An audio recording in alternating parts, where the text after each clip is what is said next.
One of the biggest lessons I've learned as a business owner is that you cannot do everything yourself. And in fact, trying to do everything on my own is exactly what slowed me down. I've grown and scaled my business quite a bit in the past few years. And to do this, I've hired at least 10, if not more, freelancers on Upwork. From content strategists to copywriters and web developers to video editors. Because hiring specialized talent and building a team with the exact skills you need quickly is what actually gets the work done. It gets the product built, the content created, and the systems developed. I am not exaggerating when I say it has completely changed how I run my business and has allowed me to take an idea and grow it into a full-blown content creation business. So today we're breaking down exactly what I did, what worked, and what I do differently so you can learn exactly how to hire on Upwork and build the right team to support you and your business. We'll cover everything from how to find top-rated freelancers to how to actually use AI hiring tools so the whole process is less stressful, and how to use a talent marketplace because having a hiring strategy for your small business does not have to be hard. Let me give you some context into why I needed to hire in the first place. As what started as a side project turned into a full-blown business, I realized that I could not, should not, and did not have the skills to do it all. And when I tried to, I was slowing down the growth of both myself and my business. Many of us, myself included, are building businesses and you may be building your small business and working a 9-to-5, or building your business and being a parent, or just building your business and showing up for everything else that life requires of us. I quickly realized the goal was never to do everything in my business. It was to build something that could scale sustainably, that didn't need me for every small decision, so that I could build a life that I love. And that meant getting the right people on my team so I could start to focus on the work that would actually build the business. So whether you're launching a new product, scaling your content, creating a website, opening an e-commerce store, improving your workflows, or just finally crossing something off your to-do list, knowing how to hire freelancers and actually find the right person is what's going to make that possible. So over the years, the majority of the hires that I made fell into 4 main areas in my business. The first is content strategists and copywriters, because I have a tendency to get stuck in the idea phase, which kept me from growing a lot longer than I'd like to admit. I'd spend a lot of time on ideation, but have a really hard time moving to execution. Hiring the right content strategists and copywriters helped me take my content from ideation to actual published, polished content with a strategy behind it, instead of what I did for many years, just winging it and hoping for the best. The second group is bookkeepers. Running a real business meant dealing with the financial side whether I wanted to or not. So I hired a bookkeeper to manage my books, track my income, and keep everything organized so that I am not scrambling at tax time. And it gives me a really clear picture of the health of my business and where my business stands. And it's one of those hires that quietly works in the background, but the peace of mind that it gives you is priceless. The third category is web developers, and these were really a no-brainer for me. Every time I wanted to build a new website or update a page, I didn't want to and honestly didn't have the time to spend weeks to teach myself and watch tutorials. I'm able to meet with my web developer, clearly communicate what I need, and then hand it off, and trust that it's going to get done right and a lot faster than what I could do myself. And the last category is video editors. This one has saved me an incredible amount of time. I love the content creation process, but editing every single video is not the best use of my time or energy. Hiring someone with specialized editing skills and experience with the latest software allowed me to build and automate a full content creation workflow, which again freed me up to focus on the bigger creative picture, which is where I do my best work anyway. Okay, so after finally hitting the milestone of 10 hires, here's what I learned. First, go deeper than the actual resume. This is called skills first hiring. I stopped focusing solely on their resume and started looking at the outcomes. And I started asking myself questions like, what did they actually build? What results did they get for other clients? And a lot of this information came from the real reviews on Upwork. I could see whether they were reliable and responsible and actually got results, as well as other projects that they worked on that might not be on their resume. And that is way more information than you can get from a resume review alone. Second, I relied heavily on Upwork's reviews and badges because they're genuinely useful.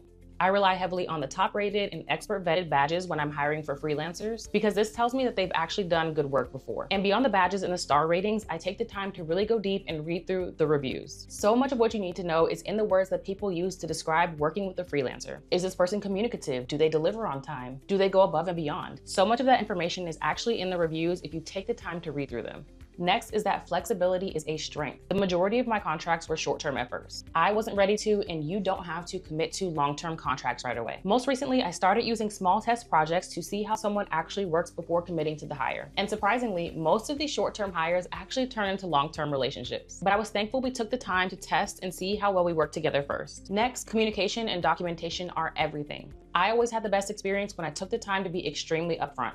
Through some trial and error, I figured out that I had to be really zeroed in and clear about the scope, the timeline, the deliverables, and what success looked like from early on. And over time, I realized that it really helped to put myself in their shoes. If I was the freelancer, what kind of clarity would I want? What kind of direction and support will be helpful to ensure that I was successful? Freelancers can only work with what you give them, and clarity always benefits you in the end. So remember, the more clear you can be, the better work you'll give at. And last, I learned this one through trial and error again, top freelancers move really fast, so you have to be ready. And this genuinely surprised me. When you write a strong job post and target the right talent tier, the best freelancers respond quickly and deliver faster than you'd expect. It's because they're experienced, they've done this before, they know how to hit the ground running. And I quickly learned that you had to be ready to train and lead them, to have SOPs ready, which was definitely an area of growth for me. After hiring quite a few people, I've learned a thing or two and seen and made quite a few mistakes. And the first one, I'm afraid to admit, I have made on numerous occasions, and it's writing a vague job post. If your post says something like, looking for a social media manager, trust me when I say that is not enough. You're going to get a ton of proposals that are not relevant to the job that you really need done. A vague post attracts vague applicants, and you will be overrun with people who might not be the right fit. Plus, you'll spend way more time than you need sorting through a ton of irrelevant proposals, which increases your chances of hiring the wrong person or hiring someone who might work, but then spending way too much time having to train them and re-explain what you actually need. Be as specific as possible about what you need and when you need it upfront. I promise it will save you so many headaches in the long run. The second mistake is choosing price over value. As a small business owner myself, I know that now more than ever, budgets matter. But the mistake I made is choosing one of the least expensive options, which sometimes works out, but oftentimes it didn't. I realized in the long run, I was spending way more time and money on training, fixing mistakes, and redoing work, and I could have avoided that by looking at who was the best fit and what will give me the best value upfront. And contrary to what I thought, choosing a more experienced freelancer whose rate may have been higher surprisingly saved me money in the long run and ultimately provided me with a better end product. The third mistake is skipping interviews. We are all busy. You may be excited to jump in and get the work done because you feel like you finally found the right person. Again, I know I've skipped my fair share of interviews, but even having a short introduction call or informal interview before hiring will help you understand some really important things about the freelancer. Do they understand your project and your needs? Do they communicate well with you? And it'll give you a general idea if they will work well as part of your team. I promise you this is so important. Do not skip this step. And the last mistake is not using tech to your advantage. Part of the reason I started finding better fits for my team and actually started to grow my business with less stress is because I started understanding and actually using the technology available, which is why over the years I've consistently hired with the Upwork platform. There are built-in tools that make your entire process easier. Even if you're a small team or a one-man or one-woman show finding your first hire for your business. I know what it feels like to be overwhelmed by the thought of finding and hiring someone. But Uma, Upwork's mindful AI, has made it incredibly easy. Use the job post generator, use the filters. These tools exist to save you time and help you find better team members faster. So take a few minutes to know what's available and then actually use it. Part of the process of hiring the right person is making it easy for them to find you. This is why your job post is so important. We already talked about how writing a vague job post is one of the biggest mistakes you can make, so here's what to do instead. Be as specific and detailed as possible upfront. Use clear, outcome-based language. Here's an example. Instead of writing, in my case, looking to hire copywriter for content creation business, I would instantly start getting better results by going into deeper detail about my business and the outcomes that I need. It might sound like looking for a copywriter to build out an email newsletter workflow on insert preferred platform and write bi-weekly newsletters for insert your niche content creation brand, starting within the next 2 weeks. You can and probably should get much more detailed than that, but even starting with this higher level of specificity is going to start to filter out the people who don't have the skills or desire to do the work that you need. You also need to set your expectations up front. What is your budget? And if you don't know, don't stress. You can find a suggested range on Upwork. What is your timeline? What are the actual deliverables? The best freelancers on Upwork are usually balancing multiple offers and multiple clients. And as such, they have to be selective about who they work with. They want to know what they're walking into as much as you do, so having clarity and transparency on the front end saves everyone time. And don't forget to give them a sense of who you are too. I found it helpful to share a little bit about your business, your mission, your vision, what you're building on a larger scale, and the kind of person you work best with. Writing a job post that reflects your values will help you attract people that share them. Since I've gone through this process so many times, I know that writing a detailed, comprehensive, thoughtful job post takes maybe time and energy that you might not have. So to save my time and energy, every time I'm hiring for a new role, I use the job post generator powered by Uma, Upwork's mindful AI. To me, it's like having a recruiter or an assistant on my team. It helps me draft a job post that is detailed enough to communicate what I need and that speaks to the right freelancer. And it does it so much quicker than I can so that I'm not sitting there staring at a blank page and I'm not accidentally writing something vague because I'm rushing. It takes what could have been a 30-minute task for me and instead gets it done in minutes. And the quality of my applicants has improved so much since I started using it. Having better job posts directly resulted in having better proposals. Sometimes it's easier to learn by doing, so let's walk through step by step exactly what has helped me find the best people for my team so you can find top-rated freelancers and grow your business too. I always start with Upwork's filters. I'm usually looking for top-rated and expert vetted. In case you're not familiar, top-rated means they have a track record of high client satisfaction, and expert vetted means they've gone through additional screening. Using these two filters means you'll cut down on a lot of profiles pretty quickly. I also take a look at their job success score and try to find freelancers with a score of around 90 or above. I want to know I'm working with someone who consistently delivers on the projects they've worked on. Once I found a few freelancers I'm interested in and I think could do well with my project, I do a bit of a deeper dive into their profile. I'm specifically looking at their portfolio, so do they have experience that's related to the work I need done? I may not want to hire someone who has social media management in their title but haven't actually worked on social media management project. I also read through some of their client reviews, and I don't hear a lot of people talk about this, but I also take a peek at how much they've earned on the platform, because consistent earnings over time shows that the freelancer isn't someone who just had one good project. Other businesses are consistently hiring them, likely for good reason. Once I do the first level review, I can shortlist a handful of people that I think would be a good fit, then do a quick intro call with my top 2 or 3, and then know that I'm making a solid decision from there. Also, if you're on Upwork Business Plus, you can use Uma Recruiter to help you find really strong candidates like these faster than doing it yourself, which is a huge time saver when you're busy. It is genuinely one of those tools that makes you wonder how you ever did it without it. It proactively identifies and surfaces highly qualified freelancers based on your specific needs. So instead of spending hours scrolling through profiles, you're already looking at people who are a strong match, which really matters when you're running a business and your time is your most valuable resource. Okay, so you've written a great job post, you found the right person, and you finally made your hire. Now what? This is the part that I personally struggled with the most, because hiring the right person is only half the equation, and how you manage them actually determines the outcome. And if their work meets your needs and expectations and moves your business forward. And I'll be honest, this is something that I had to learn the hard way. In the beginning, I was so excited I would hire someone,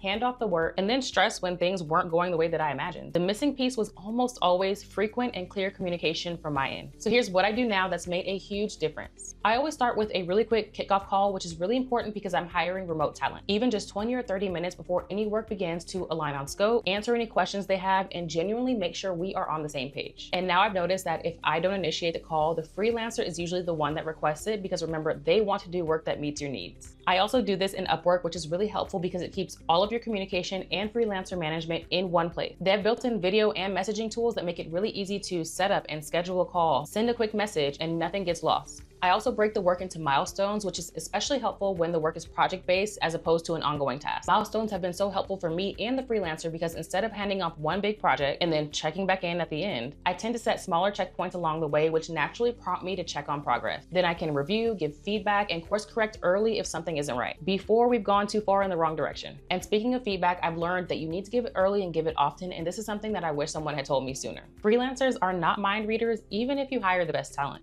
If something isn't going the way you envisioned, you have to catch it, hello milestones, and share that feedback with the freelancer as soon as possible. And also, this is usually the easier part, but equally as important. When something is great, say that too. The more specific and timely your feedback is, the better work you'll get back. I found that the best freelance relationships are the ones where the communication flows both ways, which means they feel comfortable pushing back or asking questions just as much as I do. And if you're managing multiple freelancers or working across a larger project, Upwork's project dashboards will keep everything organized in one place so nothing falls through the cracks. Remember, at the end of the day, great freelancers want to do great work, but it is still your job to set them up to be able to do it. This is all great and helpful, but let's talk about what it's really meant for my business. Because at the end of the day, it's the results that matter. The biggest and most immediate result was the time that I got back, and I do not mean that lightly. Time is the one thing you cannot make more of, and for a long time, I was spending a lot of mine on work that someone else should have and could have been doing. Once I started hiring the right people for the right projects, I was finally able to focus on the work that only I could do. The creative work, the big picture thinking,